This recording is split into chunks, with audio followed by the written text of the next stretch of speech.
And I turned around and I saw he had what looked to be an AK-47, and he looked like it was jammed or it wasn't working, and he was trying to charge the weapon.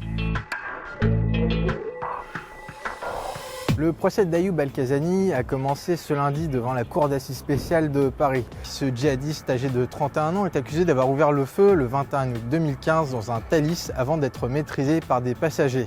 L'enquête a montré qu'il avait agi sous les ordres de Abdelhamid Abaoud, le coordinateur des attentats du 13 novembre.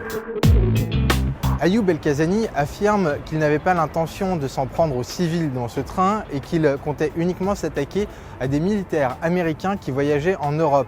And I turned around and I saw he had what looked to be an AK-47, and he looked like it was jammed or it wasn't working, and he was trying to charge the weapon, and Alec just hit me on the shoulder to say let's go. Il affirme avoir renoncé à son projet d'attentat au dernier moment et avoir été obligé de se servir de ses armes car il avait peur de mourir.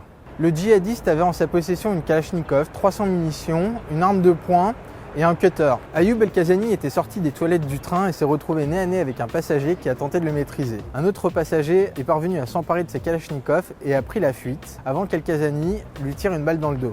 Il ne doit la vie qu'à l'intervention d'un militaire américain qui a comprimé la plaie avec ses doigts. What happened that day changed our lives completely. I don't feel like a hero because we were just doing what we had to survive. La cour a entendu plusieurs témoins depuis le début du procès. Parmi eux, les 3 Américains qui ont maîtrisé El-Kazani dans le couloir du Thalys. Ran down, tackled him, we hit the ground. Alec came up and grabbed the gun out of his hand while I put him in a chokehold, took out a box cutter, started jabbing at me with that. Tous les rescapés sont persuadés qu'El-Kazani comptait commettre un massacre. It feels very unreal.